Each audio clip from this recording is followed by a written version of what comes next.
5 little-known inflammation triggers that you should be aware of. 1. Stress. Not getting enough sleep.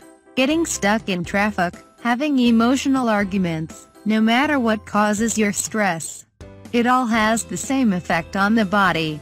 One of the responses to stress is production of the hormone known as cortisol. One of its main functions is to prepare your mind and body to fight or flee a stressful situation. Now, normally the release of cortisol is a good thing for inflammation. It helps prevent the inflammation process from going off in the body. This is why you'll often receive cortisol or a similar drug when you have an allergic reaction. The allergic reaction is an inflammatory response, and cortisol helps suppress that response. However, prolonged cortisol release desensitizes the cells that produce the inflammatory chemicals in your body. You start to build up a tolerance. In other words, the longer you remain in a stressed state, the less effective your cortisol becomes at keeping inflammation at bay. There are literally thousands of stress reduction techniques out there. If your stress is biological, like sleep problems, then talking to a doctor would be your best option. Some people will benefit from talking to a therapist or counselor, especially those suffering from relationship, career, or financial stress. No matter what degree of stress you're suffering from, I'd highly recommend learning breathing techniques via meditation or yoga. We often respond to stress by speeding up our breathing and clenching our teeth, but this can often make the situation worse. By focusing on your breath, you can slow it down and pay more attention to your thoughts and feelings that arise from the stressful situation. This will go a long way towards calming yourself down and responding appropriately to the stressful stimuli.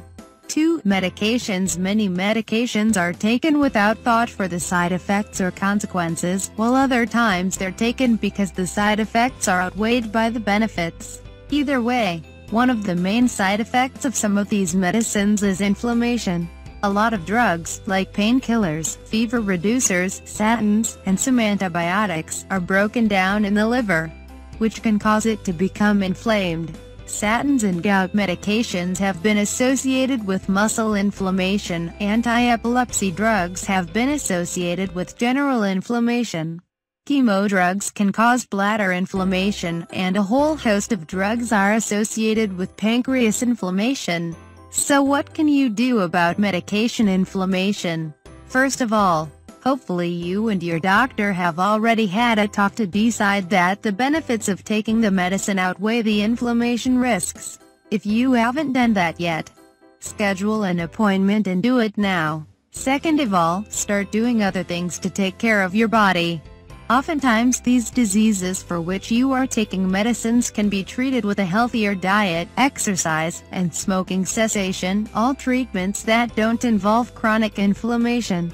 Even if you still have to take the medication, by taking care of your body you'll be more resilient to their side effects. 3. Foods. In addition to the rise of obesity, diabetes, and heart disease, with the rise of the standard American diet set in the 60s and 70s, inflammation too has seen its own dramatic increase.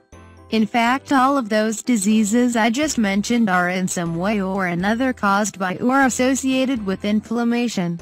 Despite what you've been led to believe all these years, eating foods rich in saturated fat won't cause heart disease. If anything, it helps protect you from it. What we do know about heart disease is that you can have tons of fat in your arteries, but without inflammation, you can't develop heart disease. Both obesity and diabetes are associated with inflammation of tissues involved in energy metabolism, breaking down food for energy, including fat cells, liver, muscles, pancreas, and the brain, which all contribute to the insulin resistance that characterizes these two diseases. So what part of the diet exactly causes inflammation?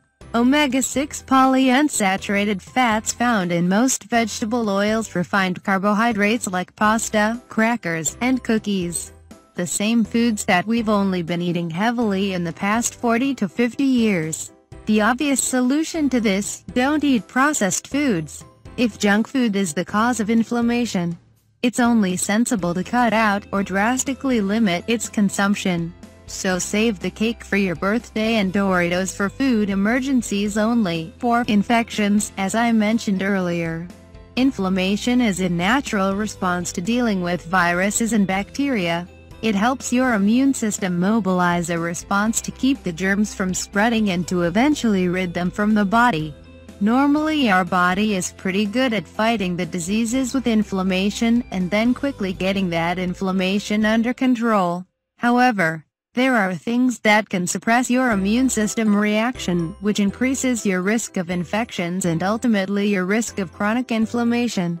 Some of these can't be avoided, like certain drugs taken for organ transplants, which need to suppress the immune system so the body accepts the new organ. Others can be avoided. Things like lack of sleep, lack of exercise, a poor diet, and stress can all weaken your immune system and make it harder to fight off diseases. Remember, the longer it takes you to fight off the infection, the longer you expose yourself to the harmful effects of inflammation. The solution, then, is to take the effort and talk to your doctor or health consultant about improving your sleep and diet, and introducing stress reduction exercise techniques into your life. 5. Pollutants. Allergens. Just like germs, your body deals with these foreign invaders by inducing an inflammatory response.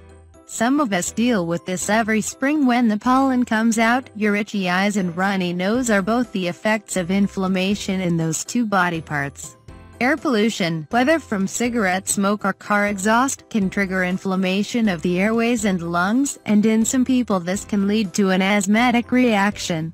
Others experience skin inflammation when they come into contact with certain chemicals from clothing and furniture. The key to reducing this inflammatory reactions is to minimize or eliminate your exposure to these pollutants and allergens. Sometimes this won't be possible. You could sit inside all day to keep away from ragweed pollen, but who wants to do that when it's 75 degrees and sunny outside? In this case, I usually just suck it up and take an over-the-counter allergy medicine. Some people, especially those in polluted cities, or those with very severe allergies, will put on particle respirator masks like the one pictured below. Remember, short-term inflammation responses are a normal and healthy reaction. It's when your body can't stop this inflammation process that you'll start to notice the more harmful health effects, and when you should be more concerned. Please share this video in social media. See you soon.